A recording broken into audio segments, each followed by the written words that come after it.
95%.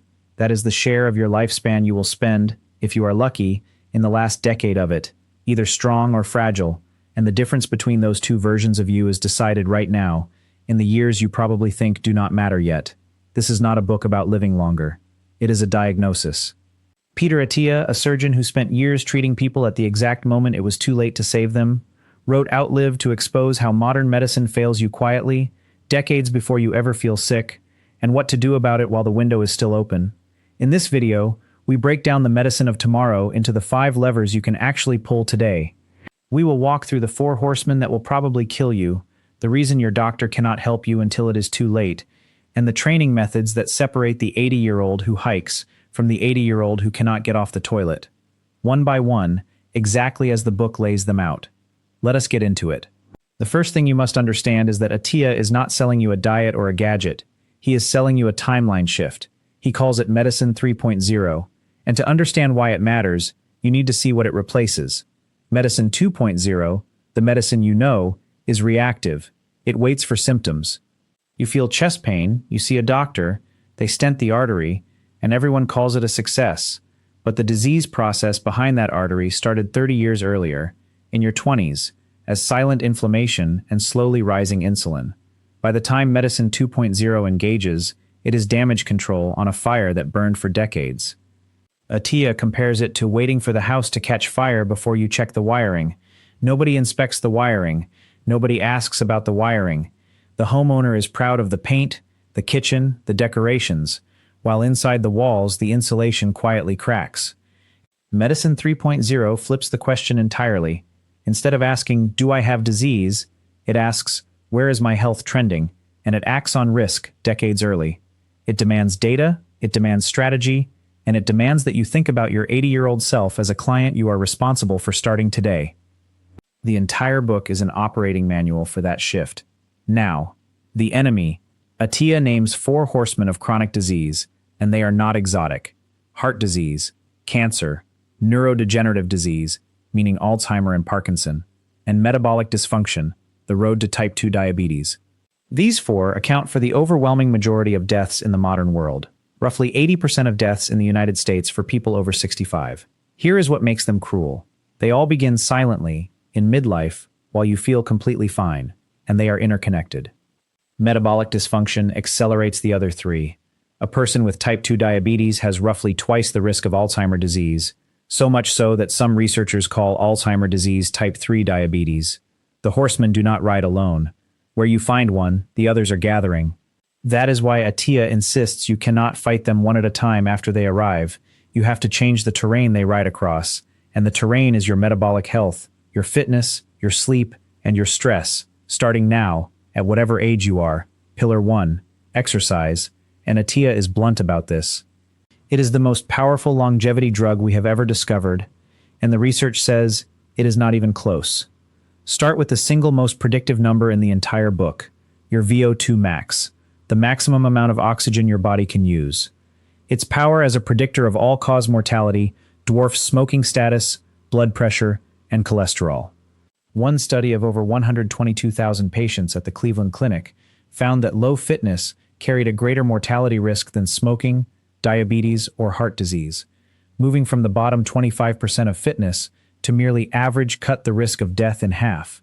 Not to elite, to average. And going from average to the top quartile was associated with another massive drop.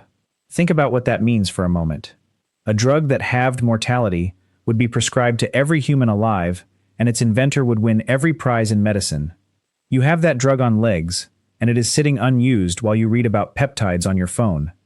Attia trains it deliberately, with hard intervals once or twice a week, short all-out efforts that leave you gasping, because that is the stimulus that raises the ceiling. But beneath that sits the base layer, Zone 2 cardio, the conversational pace you could hold while talking, 4 or 5 hours a week, the slow, quiet work that builds your mitochondrial engine. Think of VO2 max as the size of your engine, and Zone 2 as its efficiency. Most people train neither. They move through their days at an intensity too low to stimulate adaptation, and call it exercise. The book does not. Then there is strength, and here Attia makes a prediction that reframes every choice you make in the gym. Train for the Centenarian Decathlon.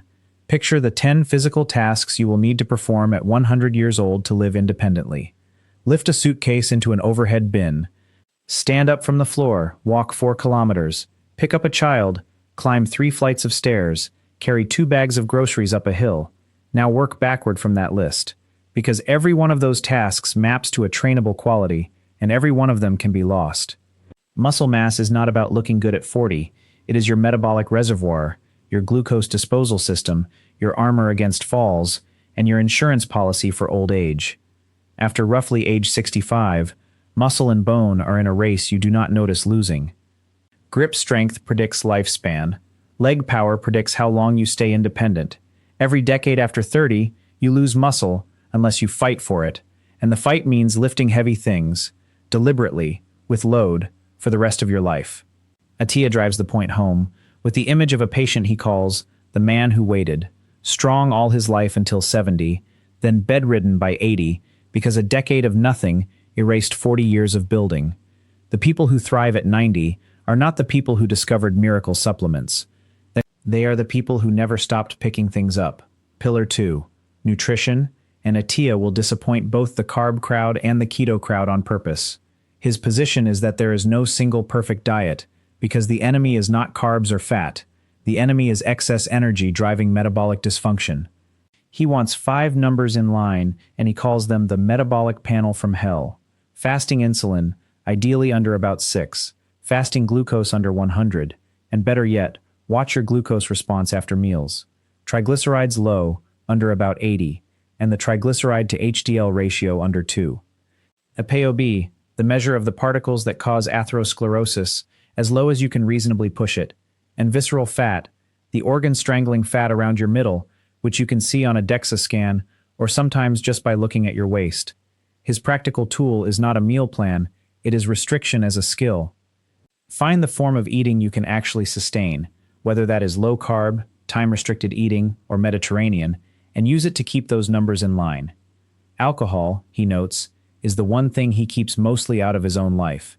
Not because one glass is catastrophic, but because the data on any amount being beneficial has crumbled under scrutiny. The nutrition pillar is the least powerful of the 5, Attia says, and people obsess over it the most. The order of operations matters. Exercise first, nutrition second, and both matter more than any pill you will ever take. Pillar 3, sleep. And this is where Attia turns from coach back to physician. He calls sleep the fourth horseman risk amplifier, because chronic short sleep quietly feeds all 4 horsemen at once. The experiments are unsettling. One night of 4 hours of sleep in healthy young subjects measurably impairs glucose handling, pushing it toward a pre-diabetic pattern, and a single bad night measurably drops immune cell activity. Chronic short sleep is linked to higher blood pressure, worse arterial plaque, impaired immune surveillance that may raise cancer risk, and the clearance failure behind Alzheimer disease.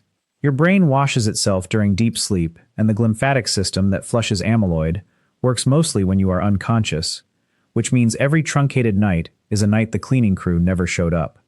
Attia frames it with brutal simplicity. If you are sleeping 5 hours a night and calling it discipline, you are not tough. You are accelerating every disease process in the book while feeling perfectly productive. His rules are unglamorous, and that is exactly why they work. Keep a consistent wake time every day, including weekends, because your circadian rhythm keeps score. Keep your room dark and cool. Do not drink alcohol before bed, because it sedates you, it does not put you to sleep, and it fragments the architecture of the night while you lie there convinced you slept fine. And treat sleep as an appointment you cannot cancel, not a luxury you trade for productivity, because the trade never actually pays. Pillar 4, emotional health, and this is the chapter people do not expect from a book about biology. Attia includes it because he nearly destroyed his own life. He writes openly about rage he could not control, about a childhood he had never processed, about how he was physically superb and emotionally starving, and how the reckoning forced him into therapy and eventually into confronting himself completely. His argument is structural, not sentimental. There is no point engineering a perfect body if the mind driving it is at war with itself, because misery finds a way to burn it all down, through habits, through relationships, through the slow grind of cortisol. The people who live long and well are not just metabolically clean, they have something to live for, and someone to live for. The Harvard Study of Adult Development, the longest-running study of human flourishing ever conducted, lands on the same answer after more than 8 decades. The strongest predictor of late-life health and happiness is not cholesterol. It is the warmth of your relationships. Attia put relationships in the prescription. That is how seriously the book takes it. The fifth domain, the molecules. Drugs and supplements, in last place, on purpose. Attia is not anti-medicine. He argues statins can be powerful for the right risk profile. Metformin and rapamycin are fascinating research frontiers, and yet he puts all of it after sleep, after nutrition, after strength, after connection, because the data keeps proving that no molecule outperforms the fundamentals. The supplement industry sells certainty that does not exist. The fundamentals sell no shortcuts, so they are ignored. The hierarchy is the message. So where does this leave you? With a plan that is almost offensive in its simplicity. Move every day, and train with intent 3 to 5 times a week, combining Zone 2 volume, intervals for VO2 max, and heavy strength work. Eat in a way that keeps your metabolic numbers clean, and that you can sustain for decades. Guard your sleep like it is medicine, because it is. Do the emotional work now, before the crisis forces it. And get the data, the labs, the scans, so you are steering by instruments instead of by how you feel, because how you feel is the last thing to change.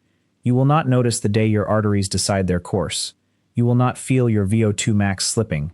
Nobody feels the decade their muscle quietly leaves. That is the entire trap of chronic disease, silence until impact, and it is the same trap every single time. Attia saw it from the inside, standing in hospitals next to people who did everything modern medicine asked, and still arrived at the finish line broken. He wrote the book so you would not have to stand where he stood, and that is why it keeps returning to one image, the one worth closing on. The 95-year-old on the trail, still walking, still lifting, still fully alive, still able to pick up a grandchild with both arms. That person was not built at 94. They were built by 10,000 small decisions made decades earlier, in the years everyone else spent assuming there would be time. The window is open now. The wiring can still be checked, the fire not yet started, and the 10 events of your own decathlon are waiting for the athlete you decide to become, starting this week, starting with the very next hour you spend moving.